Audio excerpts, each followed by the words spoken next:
Hi guys and welcome back to my channel Abset classes. तो guys आज है तारीख 8 नवंबर और है ट्यूसडे। आज हम द हिंदू न्यूज़पेपर को एनालिसिस करेंगे और इस न्यूज़पेपर में देखेंगे कि कौन कौन से आर्टिकल हमारे एग्जाम के पॉइंट ऑफ व्यू से इंपॉर्टेंट है। और अगर गाइस आपको इस न्यूज़पेपर का पीडीएफ चाहिए तो आप मेरा टेलीग्राम चैनल भी ज्वाइन कर सकते हैं।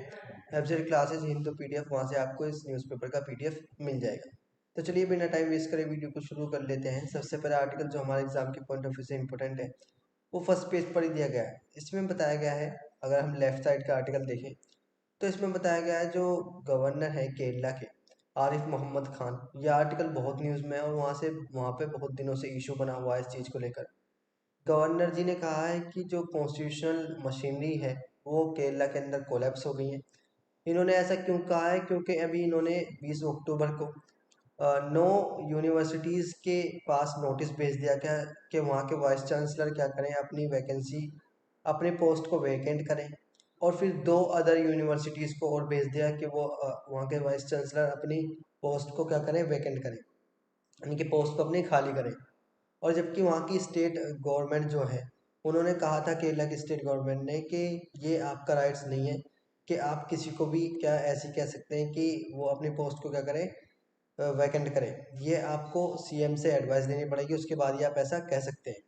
Kerala Governor Arif Mohammed Khan on Monday unleashed a full-blown attack on the state government, alleging that they have initiated the process of collapse of constitutional machineries। यही कहा है इस आर्टिकल में कि गवर्नर जी ने कहा है कि आपके स्टेट में क्या हो गई है, केरला के अंदर कॉन्स्टिट्यूशनल मशीनरी बिल्कुल फेल हो गई है। क्योंकि जो ये गवर्नर जी हैं आरिफ मोहम्मद खान, इन्होंने नोटिस भेजा था लेकिन वहाँ से सीट से वैकेंट्स नहीं हुई वाइस चांसलर की यूनिवर्सिटीज़ से। तो ये था पूरा इशू। अब एक और आर्टिकल जो हमारे एग्जाम के पॉइंट ऑफ व्यू से इंपॉर्टेंट है वो इसमें दिया गया है। ये आर्टिकल बहुत इंपॉर्टेंट है। कल ईडब्ल्यूएस कोटा पे फैसला आया है, सुप्रीम कोर्ट का फैसला है। तो सुप्रीम कोर्ट ने मेजोरिटी से क्या कहा है, वर्डिक्ट को लेकर सपोर्ट किया है ईडब्ल्यूएस कोटा को, यानी कि इसका अब ईडब्ल्यूएस कोटा दिया जाएगा 10%।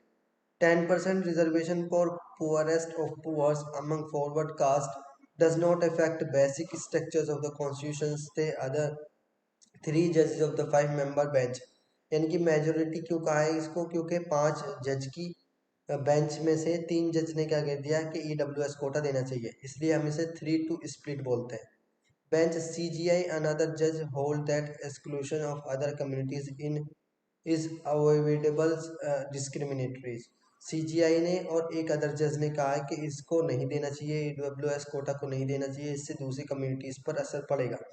तो constitution bench of the supreme court on Monday in a 3-2 majority decision uphold the validity of 103rd Amendment Constitution Amendment Act, which provides 10% reservation in the government jobs and education institution to the economic weaker section।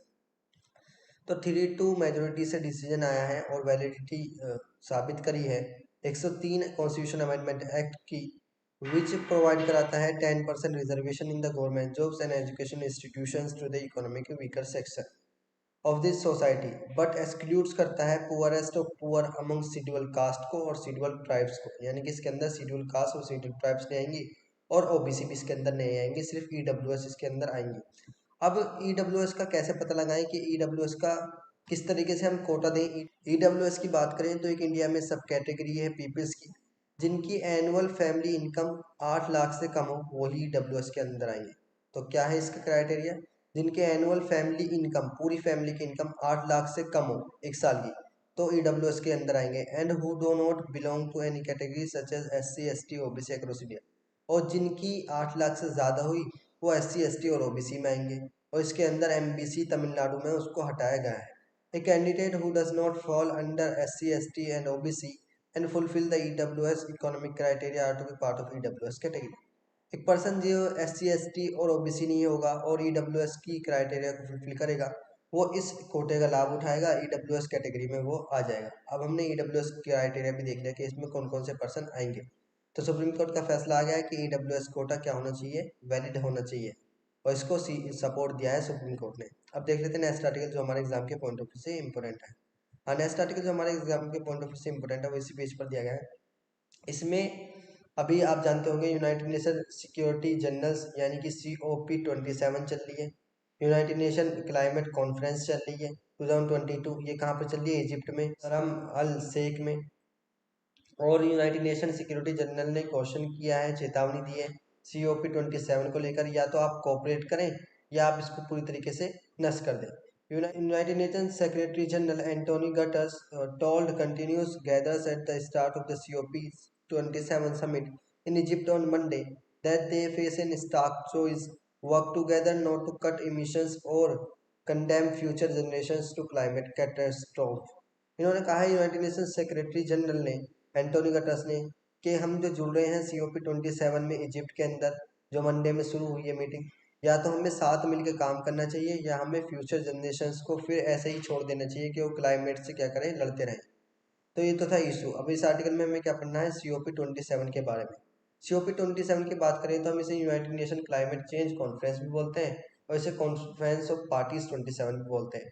ये 27 United nation climate change conference है जो हो रही है 6 नवंबर से, कब तक चलेगी, 18 नवंबर 2022 तक। ये कहाँ पर हो रही है, शर्म एल शेख में, इजिप्ट के अंदर।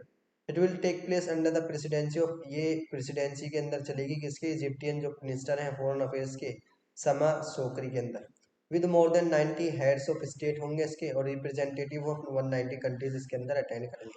Conference has been held annually, ये जो कॉन्फ्रेंस होती है, कॉन्फ्रेंस ऑफ पार्टीज, वो हर साल होती है since the first United nation climate agreement हुआ था 1992 से।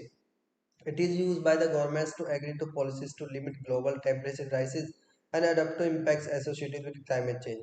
ये जो कॉन्फ्रेंस ऑफ पार्टी की मीटिंग होती है, इसमें गवर्नमेंट्स डिस्कस करती हैं, एग्रीमेंट लाती हैं, पॉलिसीज लाती हैं, और किस तरीके से ग्लोबल टेम्परेचर राइसेस को लिमिट कर सकें और इसके इम्पैक्ट को अडेप्ट कर सकें जो क्लाइमेट चेंज से हमारे यहाँ क्या हो रहे हैं। और इसके बारे में अब शॉर्ट में देख लेते हैं। लोकेशन कहाँ पर हो रही है, शेर अल शेख में, इजिप्ट के अंदर। ऑर्गेनाइज कौन कर रहा है इसको, इजिप्ट। और पार्टिसिपेंट्स के UNFCCC मेंबर जो हैं वो हैं। और प्रीवियस इवेंट कब हुई, कहाँ पर हुई थी, ग्लासगो में 2021 में। और नेक्स्ट इवेंट कब होगी इसकी, नेक्स्ट इवेंट 2023 में होगी, दुबई के अंदर। अब हमने COP27 के बारे में भी देख लिया। अब देख लेते हैं नेक्स्ट आर्टिकल जो हमारे एग्जाम के पॉइंट ऑफ व्यू से इंपॉर्टेंट है। हाँ, नेक्स्ट आर्टिकल जो हमारे एग्जाम के पॉइंट ऑफ व्यू से इंपॉर्टेंट है, ये स्टेट्स की न्यूज़ में दिया गया है। इसमें बताया गया है कि दिल्ली के अंदर 290 फ्रेश केस देखने को मिले हैं डेंगू के। तो ये तो इशू था कि हमें डेंगू के केस मिल रहे हैं। इस आर्टिकल में हमें क्या पढ़ना है, डेंगू के बारे में, क्योंकि डिसीज से हमारे एग्जाम में क्वेश्चन पूछ लिए जाते हैं। डेंगू की बात करें तो डेंगू फीवर एक मॉस्किटो बोर्न ट्रॉपिकल डिसीज है जो डेंगू वायरस की वजह से होती है। सिम्टम्स इसके टिपिकली 3 से 4 दिन में दिख जाते हैं, इन्फेक्शन इसके। इसके अंदर हाई फीवर, हेड एक, vomiting, muscles and joint pain देखने को मिलता है। और करेक्टरिस्टिक्स, स्किन में ईचिंग देखने को मिलती है और स्किन रशी पड़ जाती है। रिकवरी इसकी जनरली 2 to 7 days में हो जाती है। Small proportion of cases disease develops into an more several dengue haemorrhagic fevers resulting in bleeding, low levels of blood platelets. इसमें क्या हो जाती है, ब्लड प्लेटलेट्स बिल्कुल लो हो जाती हैं और ब्लड प्लाज्मा लीकेज हो जाता है। और into a dengue shock syndrome where dangerously low blood pressure occurs। Dengue spread होता है एक स्पीसीज ऑफ फैमिली मॉस्किटो जिसका नाम है एडिस जेनिस, उसका नाम है एडिस एजिप्टी। वायरस के पास 5 सीरोटाइप्स है। Infection with one type usually gives lifelong immunity to that time, यानी कि वायरस के पास 5 स्टेरोटाइप हैं, जिनमें से सीरोटाइप में अगर एक में फीवर हो गया तो पूरी जिंदगी के लिए वो उससे इम्यूनिटी बना लेती है बॉडी, फिर उससे वो फीवर नहीं होता, but only short term immunity बनती है। Subsequent infection with different types increase the risk of in several complications। A number of tests are available to confirm the diagnosis including detecting antibiotics to the virus or to an RNA। अब इसके बारे में थोड़ा short में देख लेते हैं। तो स्पेशलिटी क्या है, ये इन्फेक्शियस डिसीज है। सिम्टम्स इसके fever, headache, muscles and joint pain देखने को मिल जाएंगे। कॉम्प्लिकेशंस क्या है इसके, bleeding, low levels of blood platelets, dangerously low blood pressure हो जाता है। यूजुअली ऑनसेट 3 to 14 डेज में एक्सपोजर मिल जाता है इसका, और इसकी ड्यूरेशन 2 to 7 days तक ये रहता है। कॉसेस क्या है इसके, dengue virus bye Aedes mosquitoes. Diagnostic यानी कि इसको कैसे इसका ट्रीटमेंट हो सकता है। डिटेक्टिंग एंटीबायोटिक्स दे सकते हैं हम, एंटीबॉडीज दे सकते हैं टू द वायरस और इट्स RNA। डिफरेंट डायग्नोस्टिक्स क्या है इसके, malaria, yellow fever, viral hepatitis और लेप्टोस्पायरोसिस। प्रिवेंशन क्या है इसके, डेंगू फीवर वैक्सीन आती है उसे लगवा सकते हैं।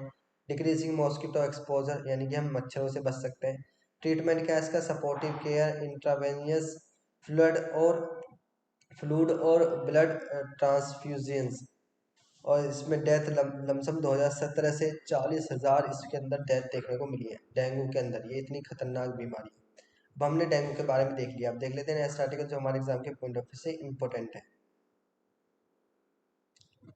हाँ, नेक्स्ट आर्टिकल जो हमारे एग्जाम के पॉइंट ऑफ व्यू से इंपॉर्टेंट है वो 10th पेज पर दिया गया है। ये आर्टिकल बहुत इंपॉर्टेंट है। इसमें हमें सिटीजनशिप अमेंडमेंट एक्ट के बारे में पढ़ना है। पहले आर्टिकल देख लेते हैं। NPR national population register needs to be updated again to incorporate change due to the birth that migration centre. मतलब क्या, एनपीआर को अब अपडेट करने की ज़रूरत है, उसके अंदर शामिल करने की ज़रूरत है जो चेंजेस हुए हैं बर्थ से, डेथ से, माइग्रेशन से, ये सेंटर ने कहा है। No mention of CA in annual report of union home ministry. कोई भी मेंशन नहीं दिखा है सिटीजनशिप अमेंडमेंट एक्ट का जो एनुअल रिपोर्ट आई है यूनियन होम मिनिस्ट्री की। NPR has a database of 115 crore residents and it may be updated along with the first phase of the census which has been postponed due to the COVID-19 pandemic। NPR के पास data है 115 crore residents का और इसको update करना चाहिए जब first phase हो census का, जो अभी सेंसस नहीं हुआ है कोविड-19 की वजह से, क्योंकि 2021 में सेंसस होना था, वो सेंसस अभी नहीं हुआ है। तो इस आर्टिकल में हमें क्या पढ़ना है, सीएए के बारे में। सिटीजनशिप अमेंडमेंट एक्ट की बात करें जो ये 2019 में हुआ था, इसको पास किया था पार्लियामेंट ऑफ इंडिया ने 11 दिसंबर 2019 में। ये अमेंड हुआ था सिटीजनशिप एक्ट 1955 में। इसने प्रोवाइड करा था एक पाथवे जिससे इंडियन सिटीजनशिप मिल सकती है परसिक्यूटेड रिलीजियस माइनॉरिटीज़ को जो अफगानिस्तान, बांग्लादेश और पाकिस्तान से आई हैं, जो बिलोंग करती हैं इन कम्युनिटीज़ से, हिंदू से, सिख से, बुद्धिस्ट से, जैन से, पारसी से और क्रिश्चियन से। वो अगर दिसंबर 2014 से पहले इंडिया में आ चुकी हैं तो वो इंडियन सिटीजनशिप उन्हें मिल जाएगी। लेकिन इस लॉ के अंदर मुस्लिम्स के लिए कोई एलिजिबिलिटी नहीं ली गई थी इन कंट्रीज से। The act was the first time that religion had been overtly used as a criteria for citizenship under Indian law and attracted global criticism. ये एक पहला एक्ट था जिसके अंदर रिलीजन्स को क्राइटेरिया बनाया गया था सिटीजनशिप के लिए अंडर इंडियन लॉ, और इसने बहुत ज़्यादा इसकी क्रिटिसिज्म हुई थी, इसकी निंदा हुई थी। भारतीय जनता पार्टी जो इंडियन गवर्नमेंट में है had promised in a previous election manifesto to first Indian citizens to members of persecuted religious minorities who had migrated from a neighboring countries। Bharatiya Janata party जब 2014 में आई थी तो इसने प्रॉमिस किया था कि हम इलेक्शन मैनिफेस्टो के इसमें था कि हम उन पर्सनस को, उन माइनॉरिटीज़ को जो परसिक्यूटेड रिलीजन माइनॉरिटीज़ हैं सिटीजनशिप देंगे जो माइग्रेट हुई हैं इन नेबरिंग कंट्रीज से। अंडर द 2019 अमेंडमेंट जो माइग्रेट हो चुके हैं और इंडिया के अंदर एंटर हो चुके हैं 31 दिसंबर 2014 में, वो उनको सिटीजनशिप मिल जाएगी। और वो सफ़र्ड हो रहे हैं, परेशान हो रहे हैं, उन्हें परेशान किया जा रहा है रिलीजियस परसिक्यूशन से और fear of religion persecution in their country of origin, जिनमें उनका जन्म हुआ है, were made eligible for citizenship, वो सिटीजनशिप के लिए क्या होंगे, एलिजिबल होंगे। Amendment also released the residence requirement for naturalizations of this migration from 12 year to 6। According to intelligence bureau records, there will be just 30,000 immediate beneficiaries थे इस bill के। और इस अमेंडमेंट का बहुत क्रिटिसिज्म देखने को मिला था। United nation high commissioner for human rights ने कहा था कि आप फंडामेंटली डिस्क्रिमिनेटरी कर रहे हो एक सिर्फ रिलीजन के प्रति, मुस्लिम्स के प्रति, क्योंकि आपने उनको इसमें क्या किया है, शामिल नहीं किया। अब इसके बारे में थोड़ा शॉर्ट में देख लेते हैं। तो ये इनेक्ट हुआ था लोकसभा के द्वारा, फिर पास किया गया इसे लोकसभा के द्वारा 10 दिसंबर 2019 में। फिर ये इनेक्ट हुआ राज्यसभा के द्वारा, क्योंकि दोनों हाउस इससे बिल का पास होना जरूरी है। फिर पास हुआ 11 दिसंबर 2019 में, और ये फिर प्रेसिडेंट के पास गया असेंट के लिए 12 दिसंबर 2019 में, और साइंड हुआ प्रेसिडेंट के द्वारा, रामनाथ कोविंद जो उस टाइम पे प्रेसिडेंट ऑफ इंडिया थे। और ये साइंड हुआ 12 दिसंबर 2019 में, और इफेक्ट में कब आया, 10 जनवरी 2020 में। फर्स्ट चैम्बर लोकसभा के बिल टाइटल इसका था लोकसभा में सिटीजनशिप अमेंडमेंट एक्ट बिल 2019, और इस बिल को पब्लिश किया गया 9 दिसंबर 2019 में। इंट्रोड्यूस किया गया Amit Shah ministry of home affairs के द्वारा। अब हमने सीएए के बारे में देख लिया, अब देख लेते हैं नेक्स्ट आर्टिकल जो हमारे एग्जाम के पॉइंट ऑफ व्यू से इंपॉर्टेंट है। तो गाइज आज ये आर्टिकल थे जो हमारे एग्जाम के पॉइंट ऑफ व्यू से इंपॉर्टेंट थे। वीडियो अच्छी लगे तो वीडियो को लाइक करें, चैनल को सब्सक्राइब करें। मिलते हैं नेक्स्ट वीडियो में, तब तक के लिए थैंक यू, जय Hind and never give up.